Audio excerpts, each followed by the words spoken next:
What is attention if it has nothing to do with thought? Is it an activity of the brain? Is it a physical process? How does it come into being? You say we cannot bring about attention by an act of will. What must one not do in order to allow attention to exist? Do nothing. Sorry, I must answer it. What is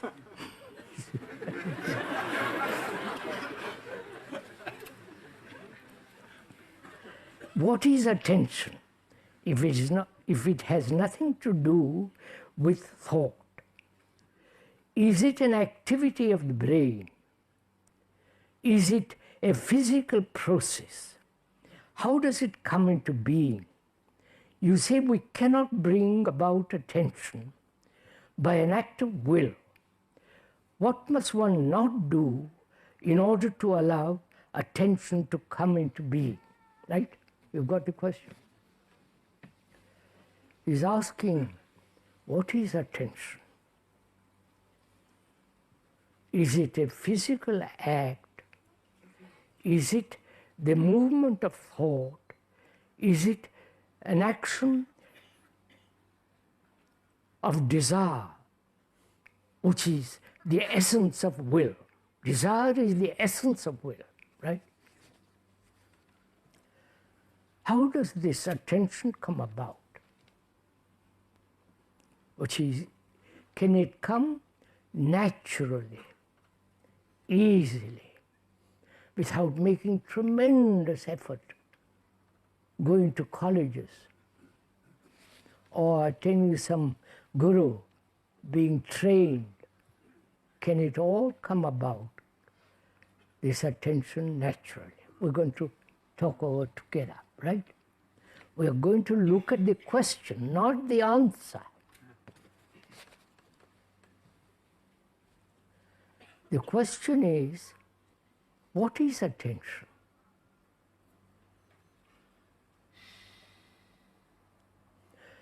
In which is implied not only the hearing of the ear, but hearing without the ear. You understand? And also attention implies seeing, perceiving. Right?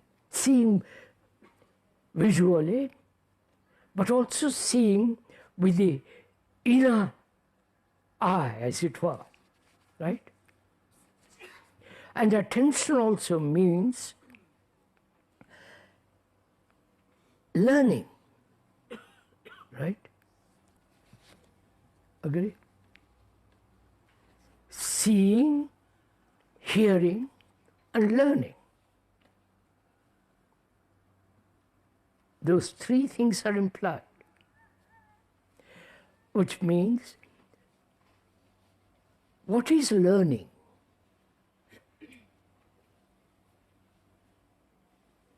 Is it memorizing?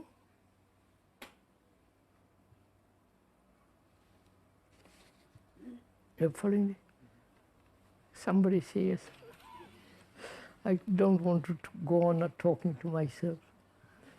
So is it memorizing? As we do, we're going to go to school, college, university.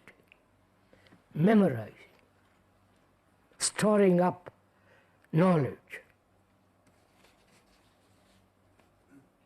from books, from professors, from teachers, from housemasters, and so on, which is always accumulating as knowledge and using that knowledge skillfully or not.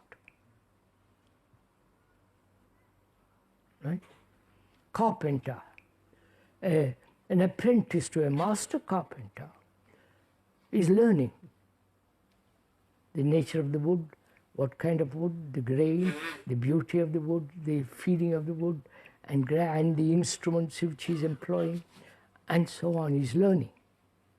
And that learning is through experience, day after day, month after month, accumulating knowledge about carpentry, making a master cabinet maker, right? That's what we call learning. That kind of learning is limited, obviously, because all knowledge is limited, now or in the past or in the future, right? Because all the scientists, biologists, etc., and so on, are accumulating. They killed a man with an arrow or a club at the beginning of time. Now you can blast the whole of millions and millions of human beings with one blow. That's a tremendous accumulation of knowledge to do that, for good or for bad. So, and that knowledge is always limited, right? So is there a learning which is not limited? Fine, go on. I'm just discovering something myself. Is there a learning that is not an accumulative process of knowledge? Learning.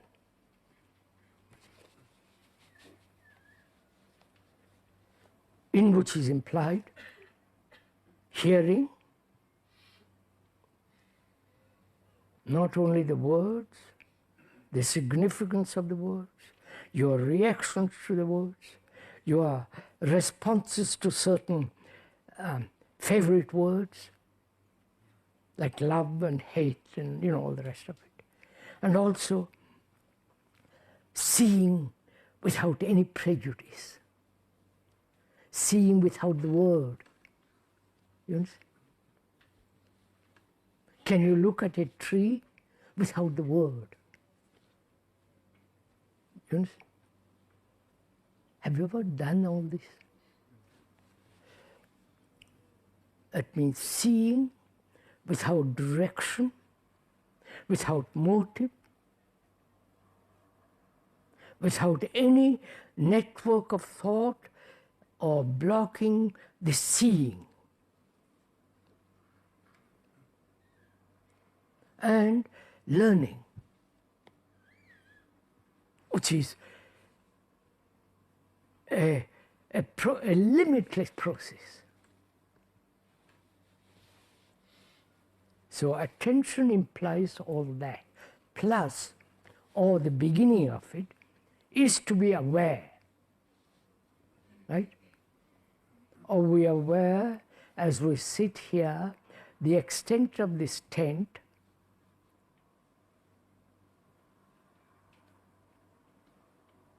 the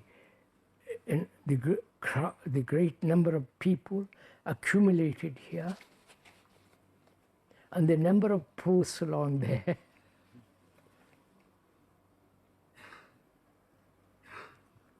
And to look at all that without a single word,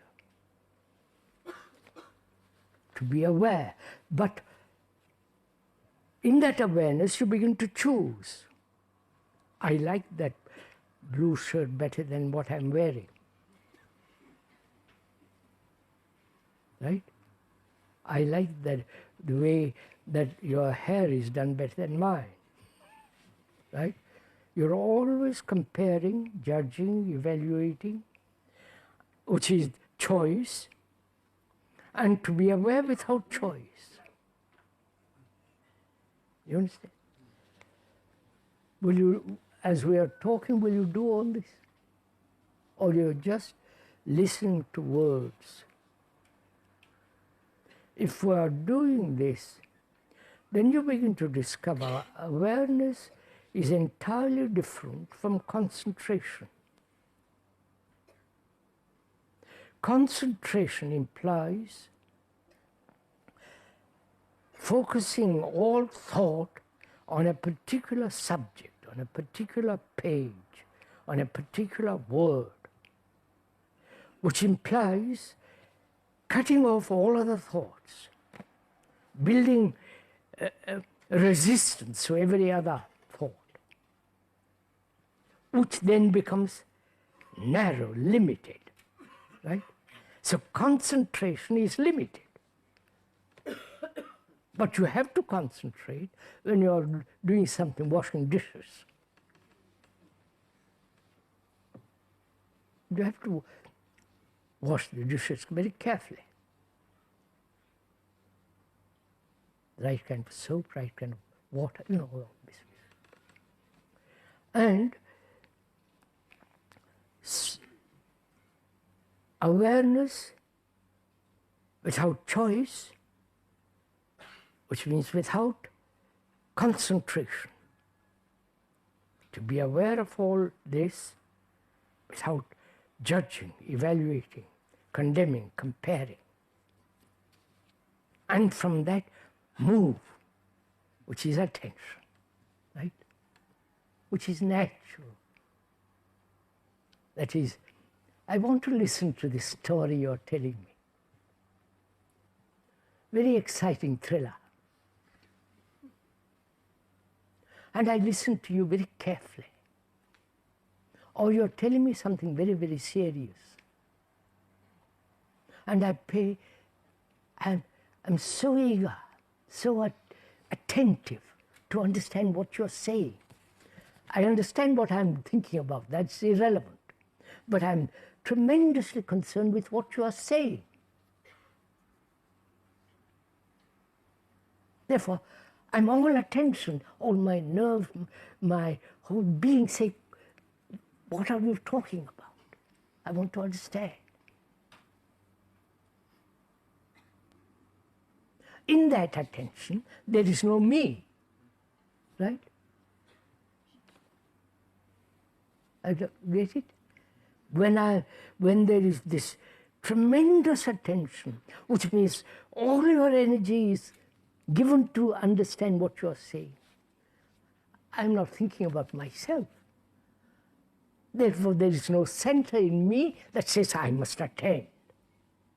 Right? I wonder if you get it.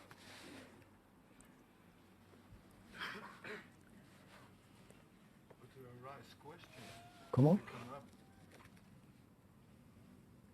What's that? There arise questions. That's the right, what's the right question here? The gentleman asks, if I understand rightly. Sorry, if you ask questions from the audience, we can never get through this. Not that we must get through it, but there are too many people, if you don't mind. What is the right question here, and what is the right answer? If it is the right question, you will never ask it.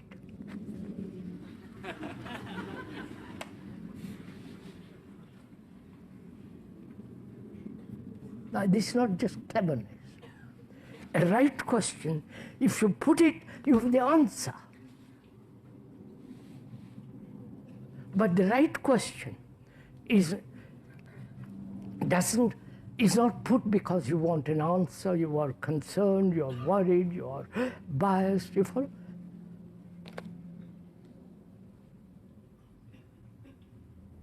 So the right question, when you put it, the right question is the right answer. May we go on to the next question?